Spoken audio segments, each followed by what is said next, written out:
Good morning, everyone. My name is Stefanos Mastrotheodoros, and I am a psychologist, so I will bring a psychological perspective in this conference today, and I'm going to talk about the development of personal identity and the role of family communication, romantic relationships, and self-esteem on how identity develops.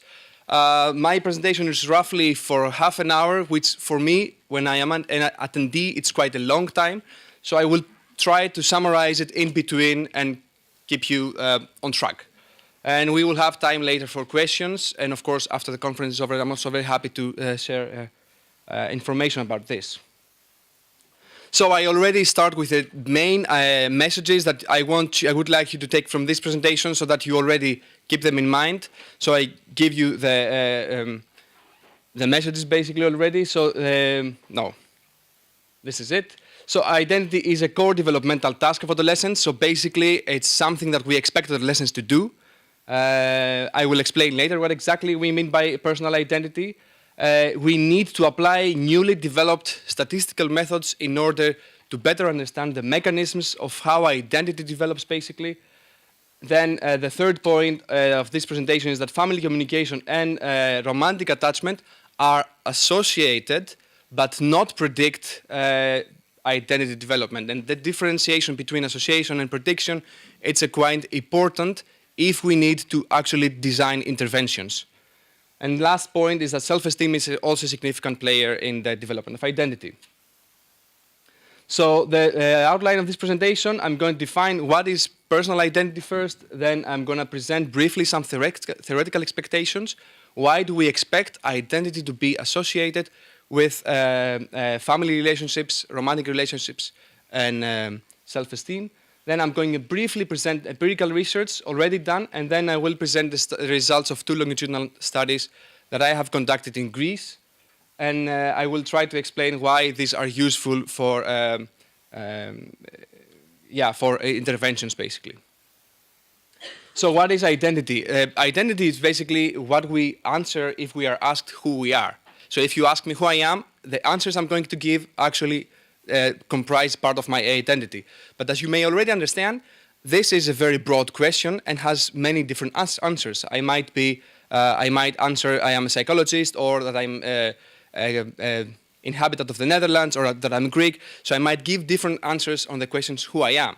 So basically, identity is a very broad term, and there are different kinds of identity, such as personal identity, social identity, interpersonal identity, and ethnic identity. So we are going to talk today about personal identity only. And personal identity is a set of goals, of personal goals, beliefs, and values that we invest with personal meaning. So if I say I want to be a taxi driver, that's part of my identity, my personal identity. So Erik Erikson was the first one who actually talked about identity.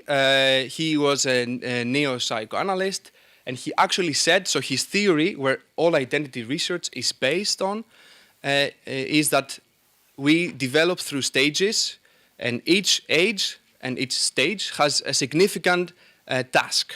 So we need to achieve something at each stage. And during adolescence, the significant task is to develop an identity. So we expect adolescents that they start questioning about who they want to be, where they want to go, and how they want to define themselves. And this is something that happens during adolescence. So he was a clinician, and he made his observations with patients. But then James Marcia actually tried to make empirical research based on this theory. So James Marcia said that identity is an outcome of 2 dimensions, exploration and commitment. So basically, young people have to explore different options and then commit to some of them. And if they achieve both, they do both exploration and commit, then we have identity achievement. So basically, James Marcia was the first one who empirically studied identity, and his theory says that there are 4 different types of identity, but a type of identity, it's a quite static thing.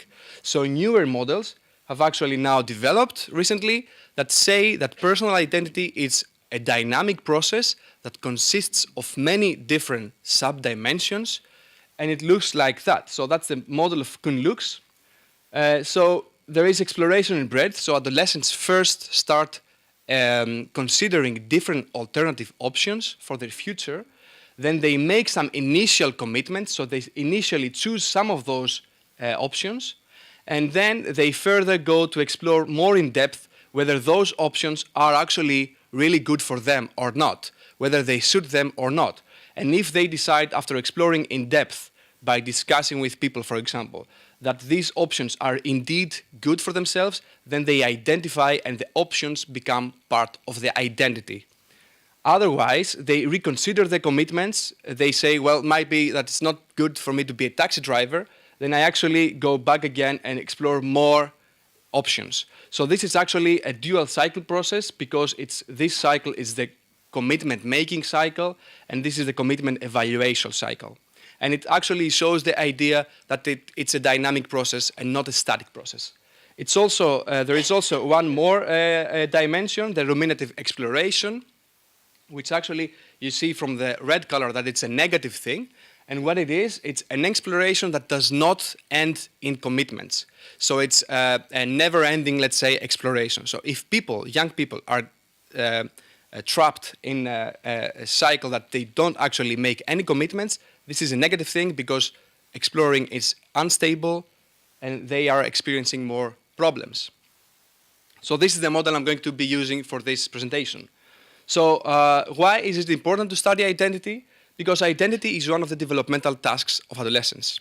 And what do we mean by developmental tasks? Well, if I ask you to describe one person you know, how would you describe how they are doing? Would you just say, well, they are not depressed, so they are fine? Probably you would not just use the absence of psychological symptoms to say whether someone is fine or not, but you would use some other indicators.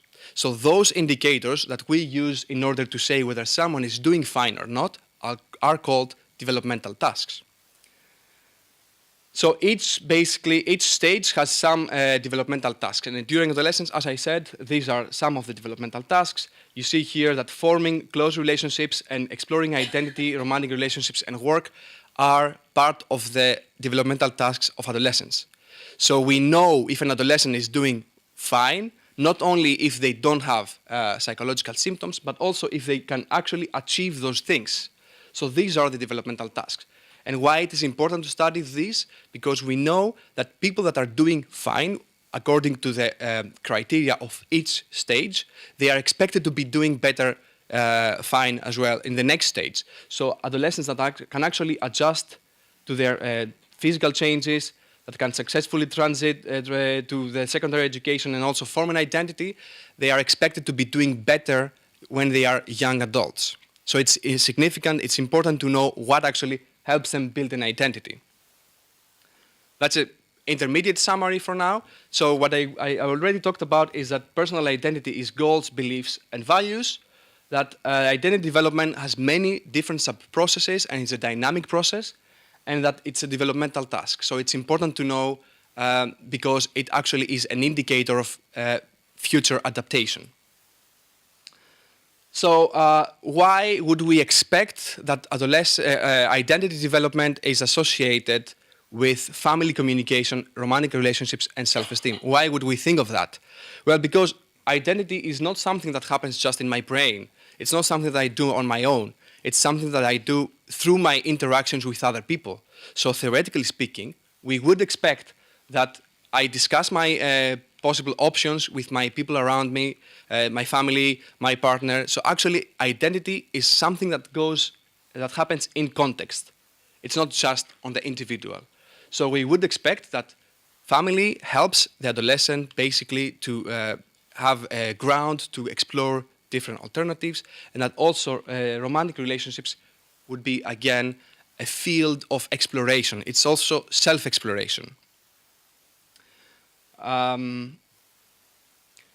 During adolescence, many changes happen on the body, cognitively, emotionally, and behaviorally, and adolescents themselves have to adjust to those changes, but also families have to adjust to those changes. So when adolescents grow older, of course, they are claiming more autonomy. they want to be more autonomous and more independent from their family and their parents. So basically, they claim more autonomy, which actually means that changes in the family also happen because parents have also to adjust to those changes. They have to release some of their authority and leave the adolescent space to be more autonomous. So adolescence, it's not just a change of the adolescent himself, but also a change of the family environment. So we would expect that the families that are better able to adjust to those changes, so they are more flexible, they are easier also for the adolescents to form an identity.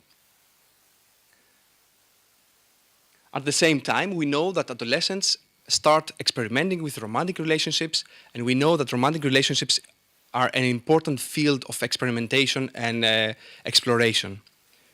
And a very influential theoretical framework for romantic relationships during adolescence is the attachment theory. And attachment theory basically says that people have a set of expectations and ideas when they approach close relationships. And these expectations and ideas are basically two different dimensions: attachment avoidance and attachment anxiety. Avoidance basically describes expectations that closeness is bad and that it has the risk of being emotionally traumatized or hurt. So actually people try to keep distance. So people that are high in attachment avoidance try to keep distance from close relationships in order to avoid the risk of being hurt. Whereas people that are high on attachment anxiety try to actually keep themselves very close to others because they think that other people actually will at some point abandon them or will withdraw their love. So basically, high attachment anxiety means that people are really trying to keep the other people close to them. So those two dimensions, so people that are low on those two are called securely attached. And we expect theoretically that if people are securely attached, which means that they believe that other people are there for them to support them, that being close to others, it's nice and it's doable, those securely attached people are easier to explore alternatives. They feel secure and safe to explore alternative options. So high attachment anxiety and avoidance are supposed to be negatively associated with identity development. Finally, self-esteem is a very global perception that we have about ourselves, whether we are good as persons or whether we are worthy and valuable or not. And because of its globality, because it is a very general evaluation, it's associated with many different aspects of adaptation. So basically, we would expect that people that have a higher self-esteem find it easier to explore different alternatives and different alternative self-definitions. So higher self-esteem is also expected to be associated with more exploration and easier commitments. These are just some empirical findings because what I talked already about is just theoretical expectations, but empirically some studies have actually supported these expectations, and they have found positive associations between family functioning and exploration, but also the other way around, that identity exploration basically also predicts parental support. We have found there have been positive reciprocal relationships between self-esteem and identity. So generally speaking, empirical research up to now has given some support to those ideas. A second summary up to now is that identity develops in context. This is what I already talked about, that family, communication, romantic relationships, and self-esteem are actually expected to be significant aspects, significant factors in identity development, and that some empirical studies, generally speaking, have given support to those ideas. However, there is a significant limitation in the empirical studies up to now. This limitation is as such. So most of the studies up to now have based their conclusions on comparing people with each other. And so they take a group of people, let's say, for example, with high self-esteem and a group of people with low self-esteem, and they compare whether the identity differs in those two groups. That's a between-person difference. So it's something that differs between persons. Okay? So what is wrong about that? Well, what is wrong is that if I want to design an intervention and if I'm doing a study in order to inform interventions, then I'm not actually focusing, I'm not interested whether those that have higher self-esteem than those that have lower self-esteem are also better in identity development. But what I am interested in is whether if I increase my self-esteem or a person's self-esteem, whether this will actually help them do better.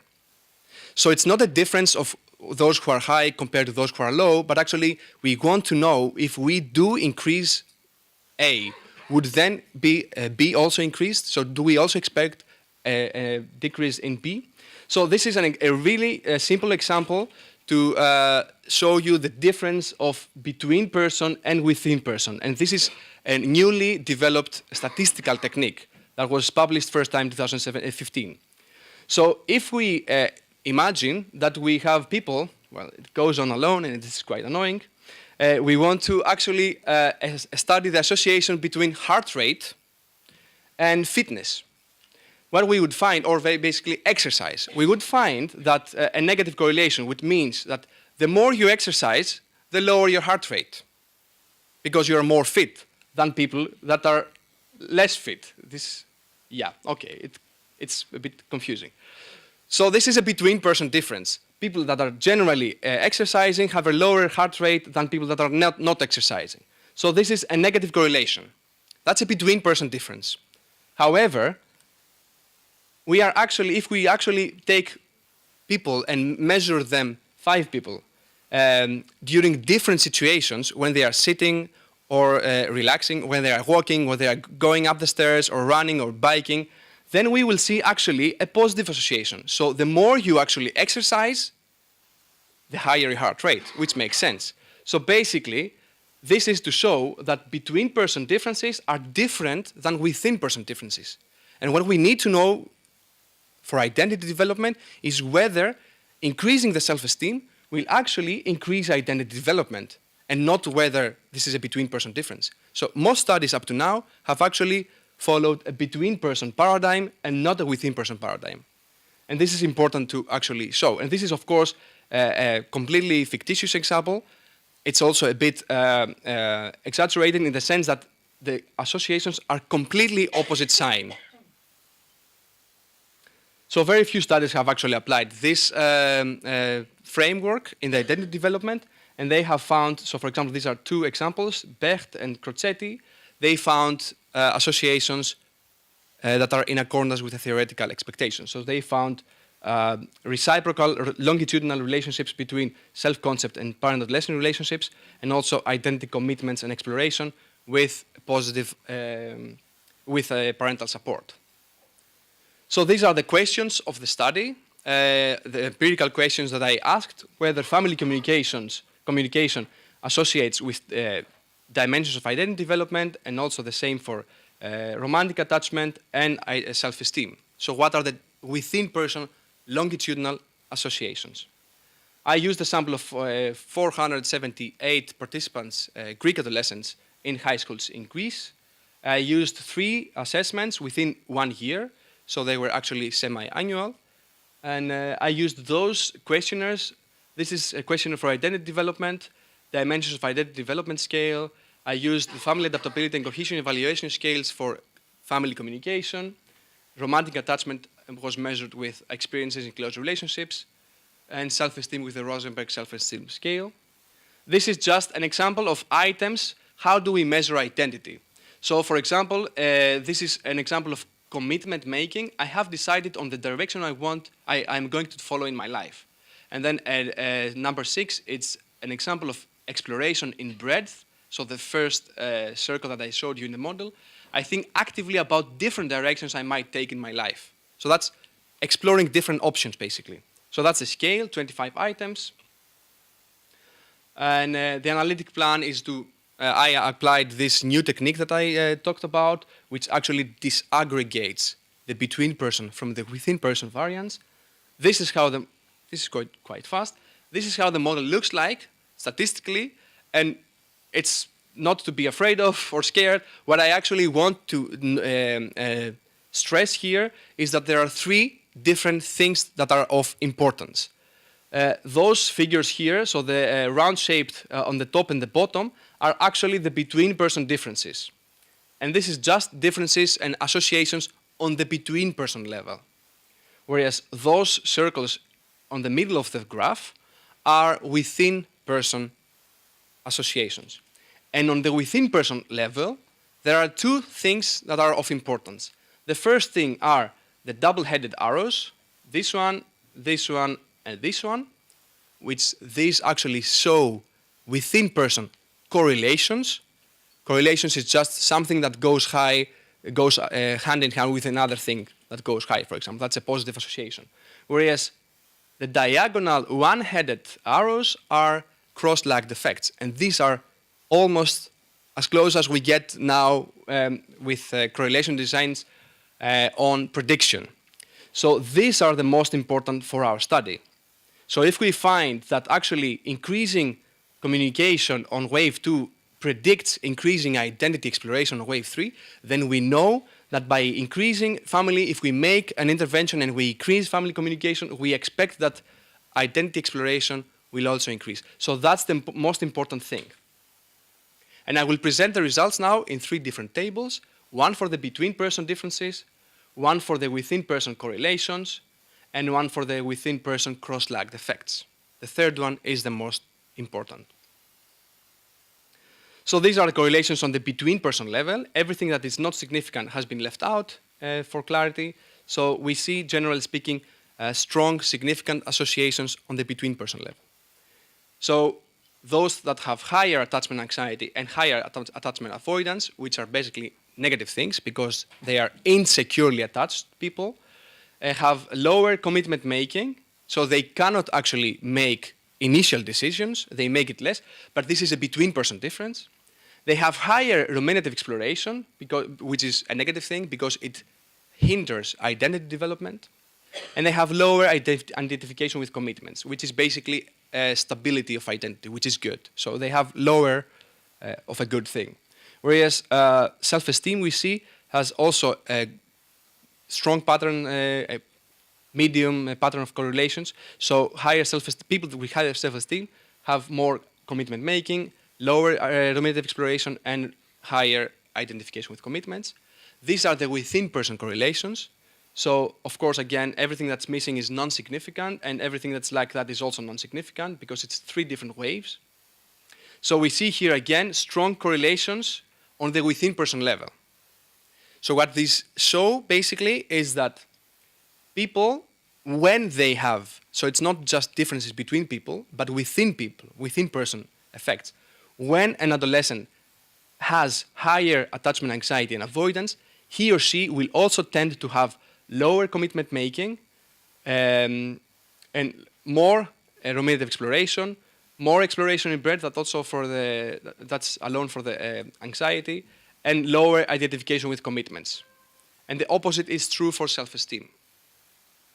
And these are basically the cross-lagged effects, which are the most important if we want to inform interventions. So if we are interested in designing studies, this is what we should be looking at. And we see here first that there are very few effects. Most of them are non-significant and they are not in the table.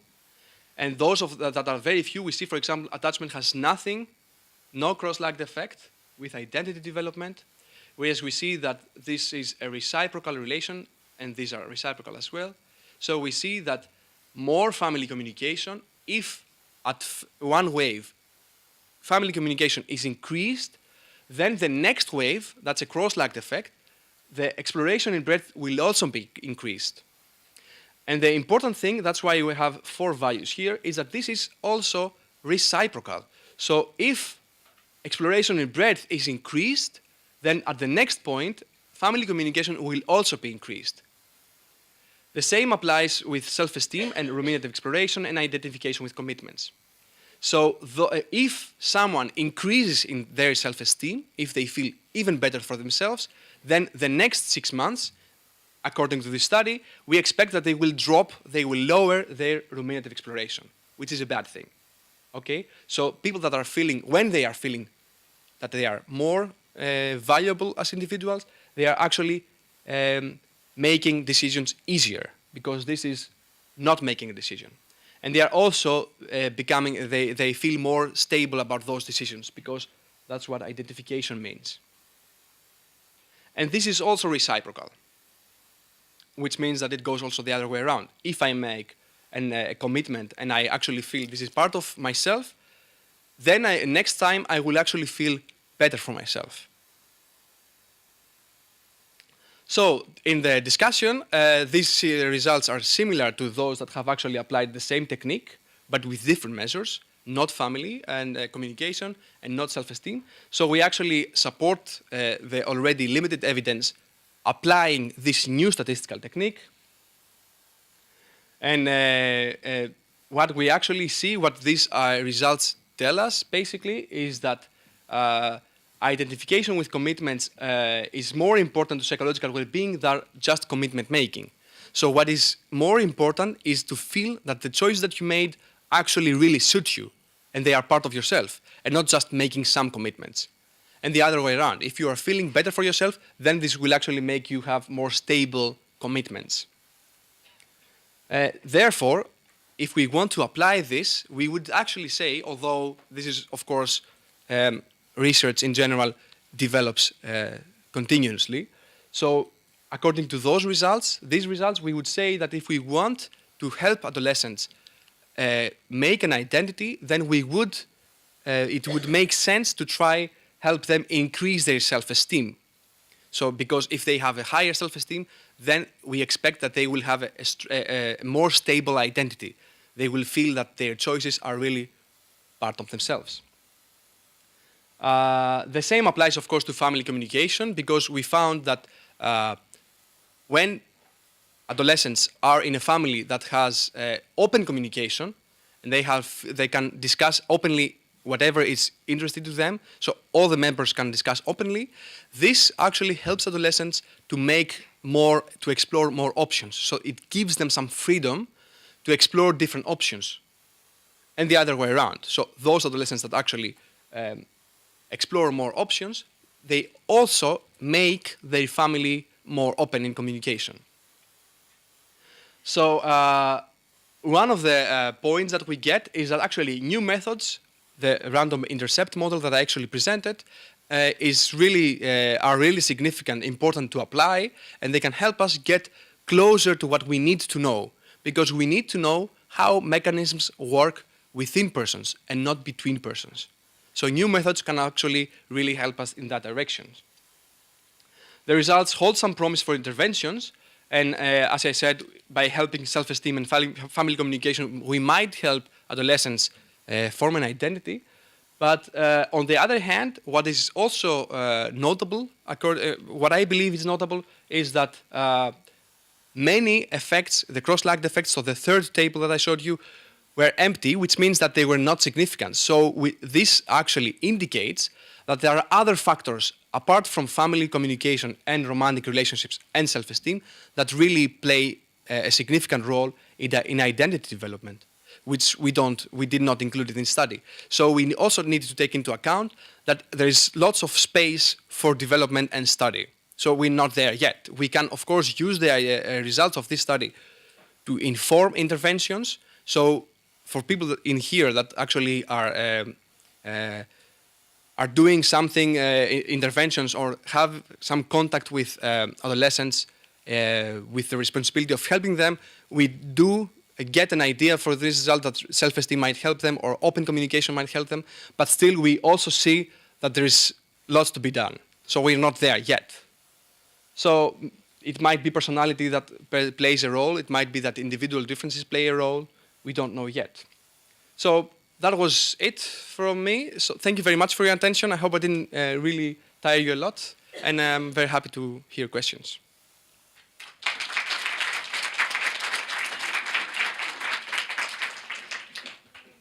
How does self-esteem emerge? Well, that's a almost different field of study. So it's, I would say, an independent field of study how self-esteem emerges. It generally emerges through childhood, basically. So the experiences that children get when they grow older. So it's supposedly a relatively stable, not absolutely stable, of course, characteristic that develops during childhood. And one part of the game is when they have experiences of success. So when they actually do something and they succeed and they get positive feedback, this actually helps them their to increase the self-esteem. But also when they actually, it doesn't matter only if they succeed, but not to be judged or for failures, for example. It's not something that I really have studied, because it's not my field of study how it develops, but I know that it develops much earlier than adolescence. Of course, it still has some space for change, but it starts earlier. Does that mean that we can increase self-esteem? Yes. Yeah, exactly. It's not perfectly stable, so it can be. I guess there are also interventions about how to increase self-esteem, but it's more clinical. It's not my field of study, but there are. You presented, or you had a focus on families. My question is, what do you think about the influence from peers? So during the adolescence, it became obvious that it's really important influence that peers and friends have on the young people, for example. Why didn't I not include? Yeah, exactly. Why you did not consider it in your research, or what do you think, is there not a really important influence on them? No. Of course, I think there is a very important influence on identity specifically. And one of the studies that I included, so the Andrik Becht 2017 study, actually did include close friendships, how they actually associate with self-concept. So it is indeed very important and increasingly important during adolescence. So of course, we know that during adolescence, young people start having more contacts with peers, and peers have starting a more significant effect on adolescent development. Still, family stays the most important. It's not the reason why I did not include it. I basically did not include it because when I was doing this study, I just had a limited amount of resources that I could actually invest, so I could not study this as well. But there are studies that show that peers do indeed have a positive or negative, depending on the context, effect on identity development. So that is basically true and supported. Being myself a researcher, I'm really curious about the design. I did understand your theoretical thinking behind it, your hypothesis, and the calculations you made, but I'm curious, how many participants and the time, the difference, the first measurement, second measurement, and did you do anything in between, those two measurements? Okay, so the theoretical framework basically is what I presented about Erik Erikson and James Marcia. So the theoretical framework is that identity develops during adolescence, and we expect relationships to have an influence. So that's why I actually tested this hypothesis. I included measures of family and tested whether this has to do with identity.